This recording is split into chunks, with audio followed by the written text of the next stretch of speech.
Yo, yo, what's good, big dog? This is Samurai Kennels with how to start a bloodline. How to start a bloodline of your own. We're gonna be discussing that and more. So make sure y'all get in here. If y'all watching it live, thank you. If you're catching the replay, hit that like button, share, and make sure you subscribe if you're not a current subscriber. But yeah, we are definitely gonna get into this today, y'all. Definitely gonna get into this.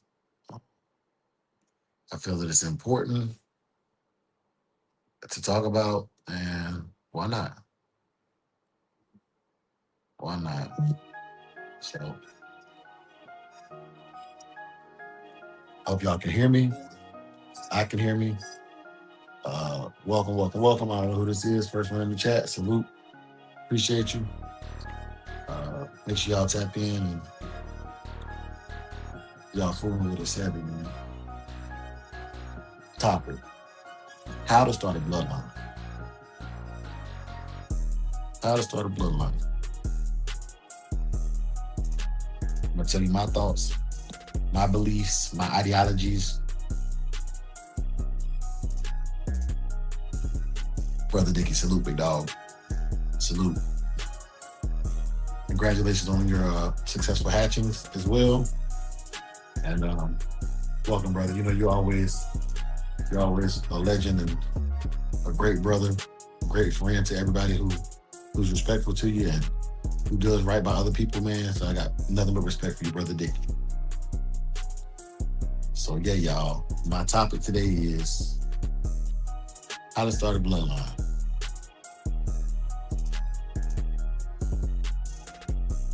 And I don't think I can even begin to give you I don't believe I can begin to give you my story or my beliefs on it without talking about what I believe the background of these dogs to be.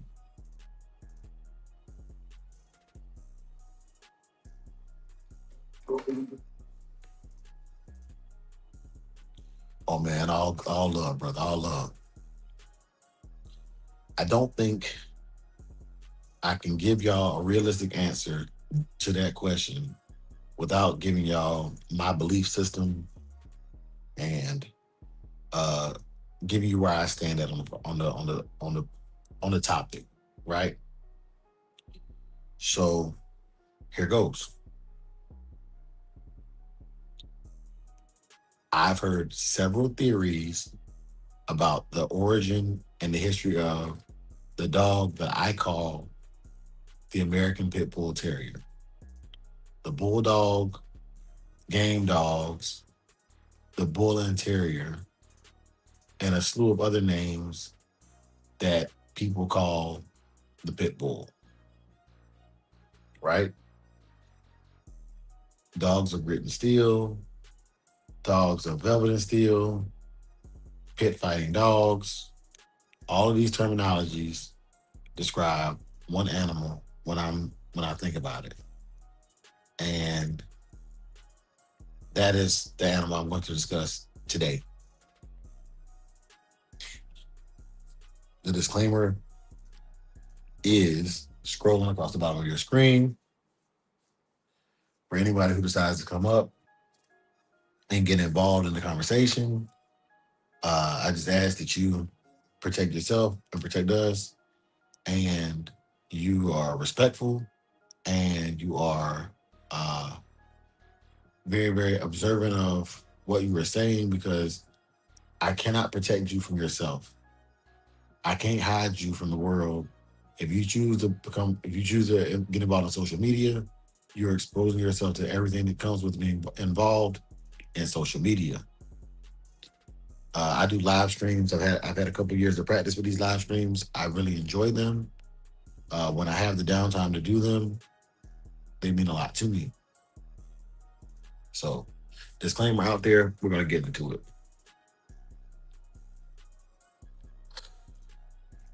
I believe that the origin of the pit bull, the real pit bull, the dog that is misidentified by 9 out of 10 Americans, began in the British Isles.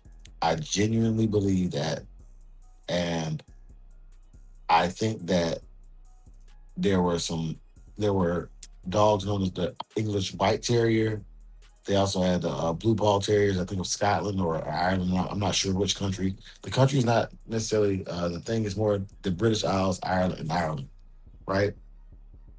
The dogs were of a terrier variety: the old English White Terrier, the Blue Ball Terrier, and a slew of other terriers that were short-haired, muscular, tenacious, earthy dogs. Right.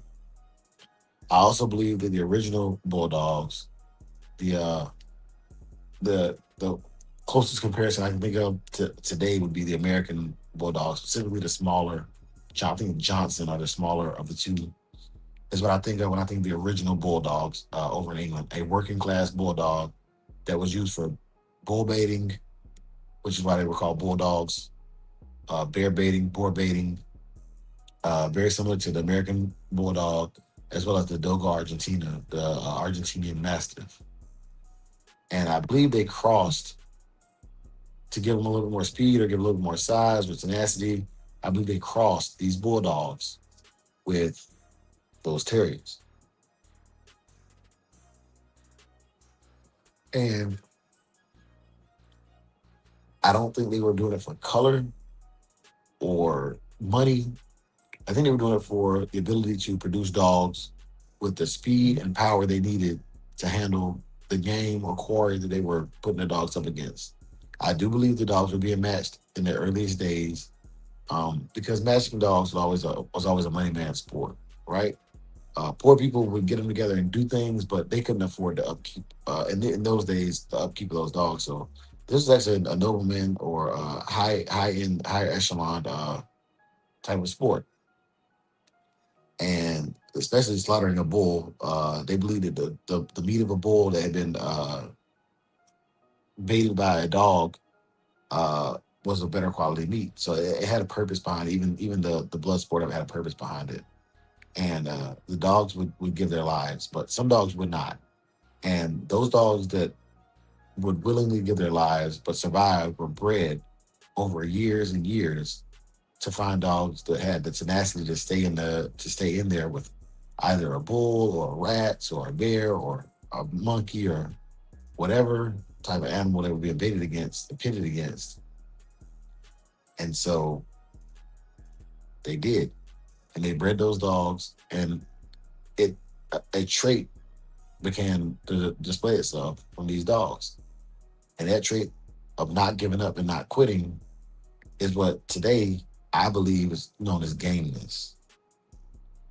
So they continue to breed these dogs and work these dogs until the Protestant Reformation occurred, and they were forced out of the British Isles into the Americas, where there were already dogs and people waiting on them, and they probably added some more sauce to the dogs. At this point, it's not a breed; it's just a type of dog, a pit fighting dog, and they began to get propagated by those who knew what the capabilities of these fighting dogs were. Men like John P. Colby, William Joseph Leitner, and Earl Tudor, to say a few, were some of the first American names, along with names like Jack Johnson, the legendary American boxer, boxing champion, and several other men got together and began handling these dogs, breeding these dogs, matching these dogs, and starting lines of their own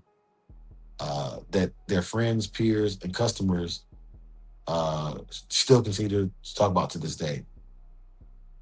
Now, as an American, we have a fighting spirit, and being willing to stand up to what's right or what's wrong and to fight through it is just it's embedded in the fabric of the Americas.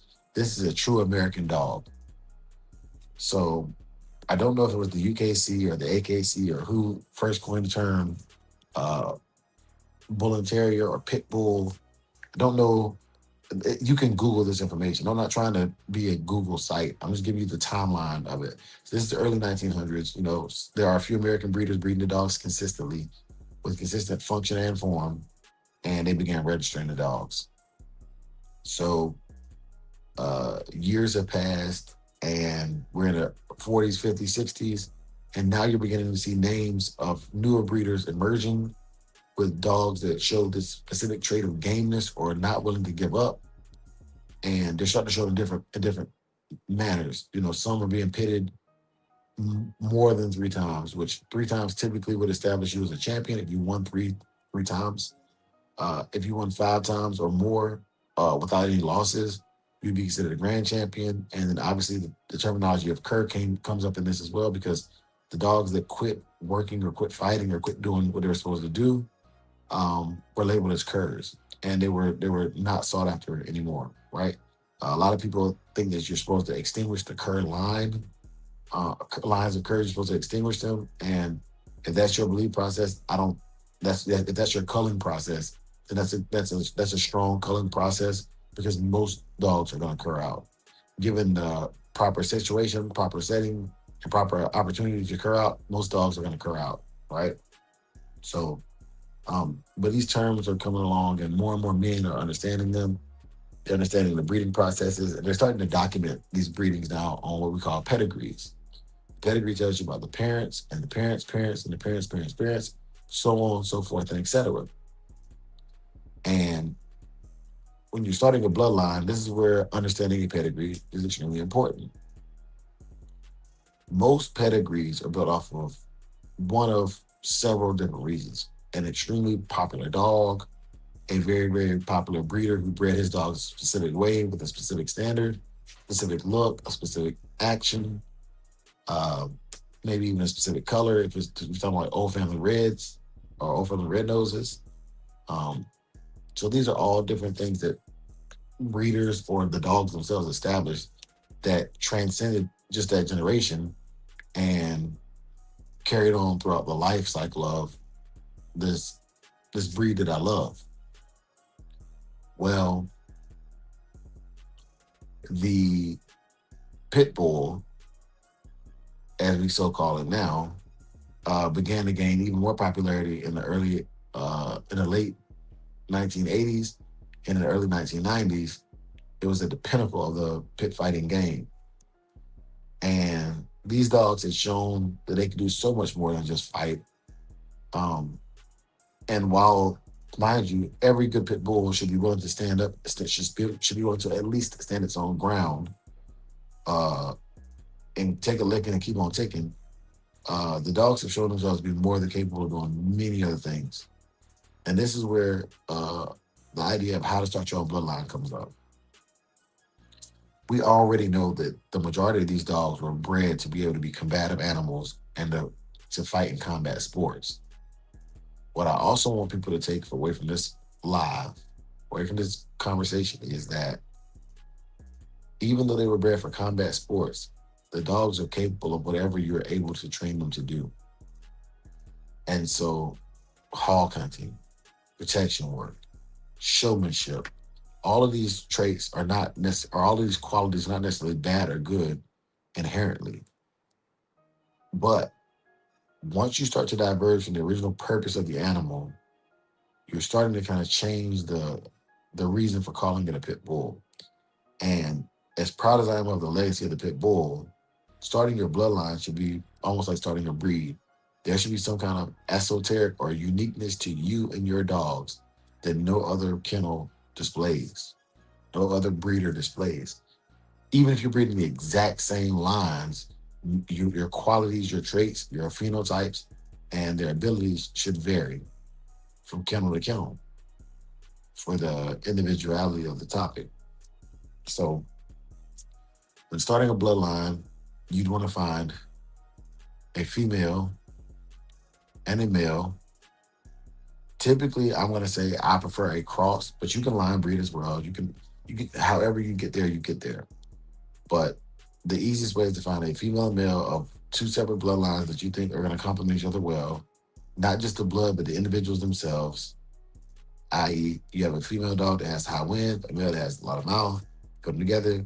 Hopefully, you get a hybrid figure of a lot of mouth and long winded, right? Or a lot of gameness. And then you take those offspring, breed some little puppies to each other, breed some back to the parents, but you tighten up on that blood and you create a consistent look, touch, feel, action, and mentality for your line. And then once you lock that in, over the course of the next 3 to 4 generations, you're beginning to see traits that are specific to your yard or your family of dogs. Even when they go out, even when they go to other people, they still have certain actions that are specific to them, right? Certain markings on their fur, certain things certain ages that they become mature,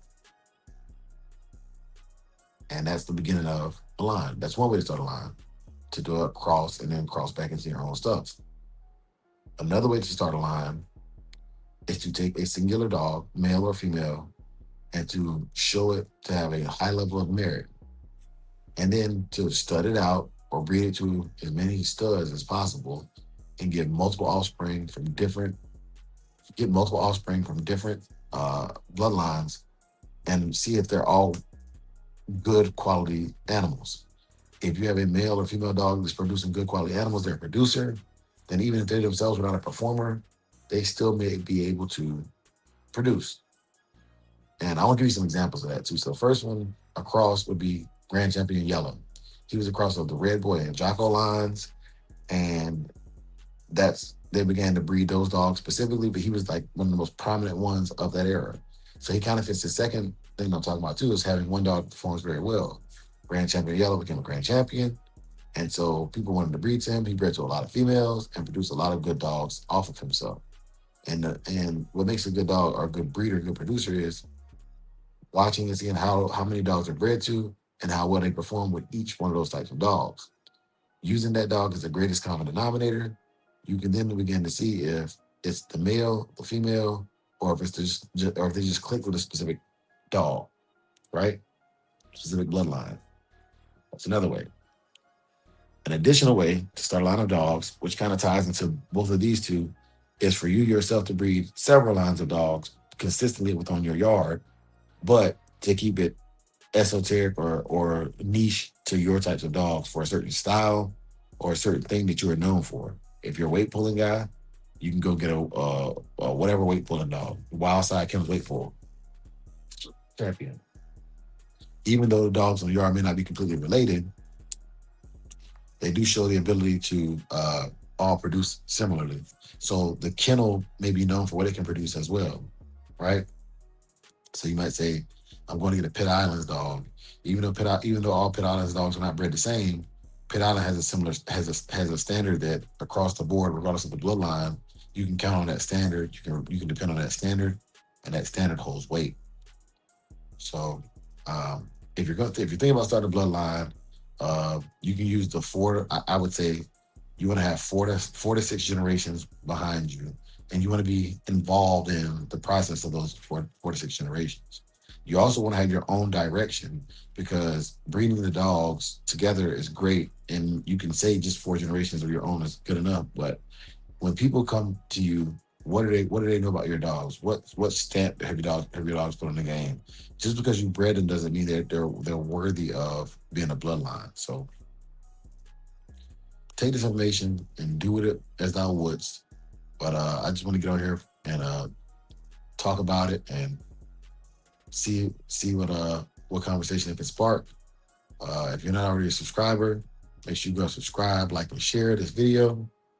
I'm gonna be doing pop-up lives like this a lot and just share my thoughts, putting it out there and seeing who has knowledge as well and is willing to share. Before I close each of my videos, I like to do the Christian watchwords. I'm gonna hit y'all with a Christian watchword now, and then we're gonna get up out of here. May the Lord watch between you and me while we are absent, one from another. Amen. For the love of the dogs, for the love of the game. Peace. Yeah. beat drop slow, head nod, flow. Blood don't lie, it's that old yellow line. Sack it from the south, Michonne on the rise.